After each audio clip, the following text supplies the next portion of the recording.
I'm Brittany Lewis with Forbes Breaking News. President Joe Biden hosted an Eid celebration at the White House on Monday. The president spoke about Islamophobia in the United States and around the world. Biden also took a veiled shot at former President Trump during his remarks. Listen in here. Well, welcome to the White House, guys. Welcome to the White House. And Eid Mubarak. I'm honored to welcome Representatives Tlaib and Carson. I think they're here. I see a hand going up back there. All right. And although she can't be here today, I also enjoyed seeing Representative Omar over the weekend. And look, welcome to the members of the Diplomatic Corps and the elected representatives and community leaders all across the country, the thinkers and activists, and it's great to have you here in the White House, all working to make our nation and our world stronger and more inclusive. I emphasize inclusive. And if you'll excuse a point of personal privilege, I want to, is Madonna Wilson Anton here? Welcome. It's good to see you. She represents the state of Delaware, by the way.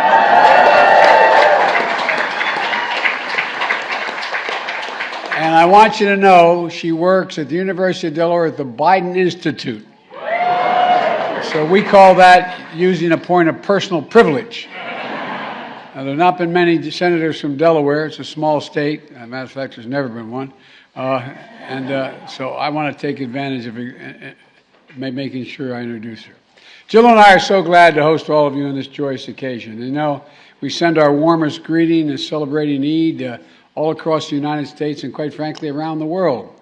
One of the promises I made when I ran for office is that I was to restore this annual celebration because it's important. It's important. Sadly,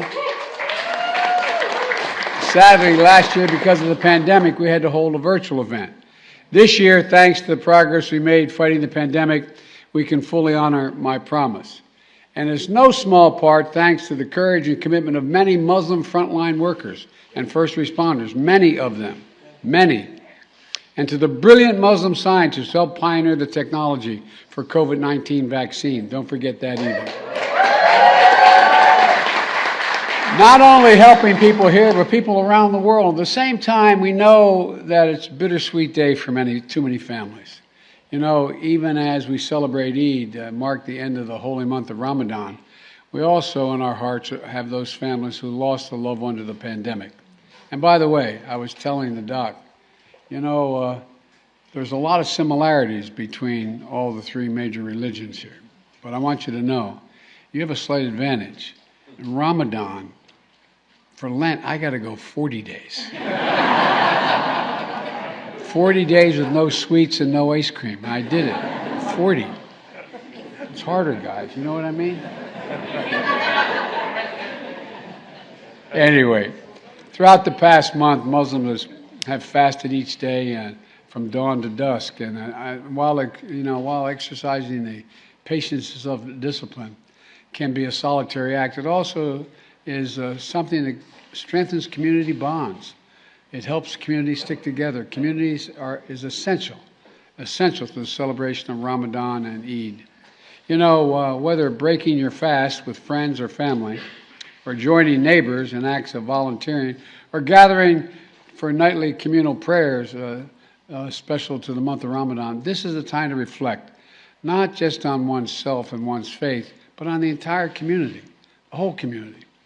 You know, through their fast, Muslims demonstrate empathy for suffering of others, strengthening and renewing their resolve to give generously and to make the world a better place, better for all who suffer. And I mean that sincerely. I've witnessed it around the world.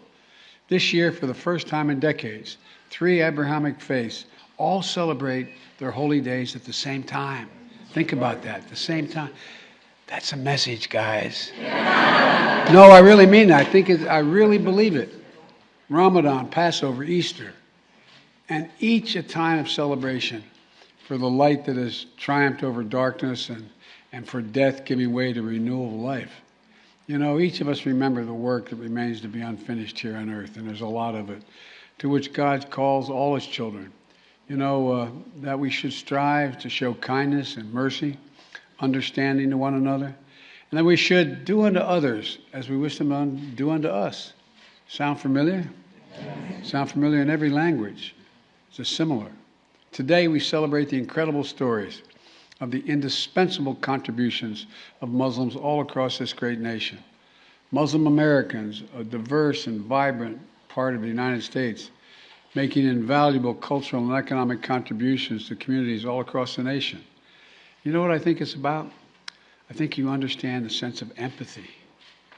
How can you move without empathy to understand?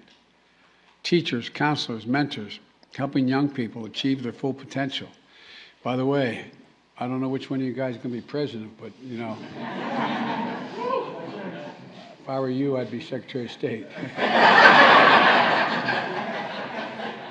Anyway, all kidding aside, look at these young men. They can be anything they want in this country if we're smart. Anything. Anything at all. And members of the military, first responders, serving with such distinction, keeping us safe at home and abroad. Public servants across this country and across the administration who are leading the work to address the challenges of our time. I've said it from the beginning that my administration, and I meant it and I proved it, is going to look like America. Look like America. Really. With Muslim Americans serving at every level, and it does. Muslim Americans in my administration have key roles in tackling the climate crisis, rebuilding our economy, safeguarding our health, restoring our alliances, and so much more. And I'm incredibly proud to have nominated the first Muslim American ever confirmed to the federal bench. I have appointed the first Muslim to serve as Ambassador at Large for International Religious Freedom. It's especially important because today around the world we're seeing so many Muslims being targeted with violence. No one should discriminate against or oppress or be oppressed for their religious beliefs. Nobody. So today, we also remember all those who are not able to celebrate this holy day, including Muslims and including Uyghurs and Rohingyas. And all those are facing famine, violence, conflict, and disease. And we honor the signs of hope and progress toward the world we want to see, including the ceasefire which allowed people in Yemen to honor Ramadan and celebrate Eid in peace for the first time in 6 years. At the same time, we have to acknowledge that an awful lot of work remains to be done, abroad and here at home. Muslims make our nation stronger every single day, even as they still face real challenges and threats in our society, including targeted violence and Islamic phobia that exists. I mean, it's just astounding. And I won't go into anyway. Making our nation more equitable, more inclusive for Muslim Americans is an essential part of the enduring work to form a more perfect union. And that's what we seek. We're the only nation in all the history of the world that's been organized not based on religion, race, ethnicity, geography, but an idea. Think about it, an idea. We hold these truths to be self-evident, that all men and women are created equal, endowed by their Creator with certain inalienable rights, life, liberty, the pursuit of happiness, etc. We've never met that goal, but we've never walked away from it, except one brief moment. And we're back. We're back and making... No, I really mean it. And the resilience of Muslim Americans enriching the fabric of this nation is testament to Quran's teaching. We have made you into nations and tribes so that you may know one another. The last part, so you may know one another.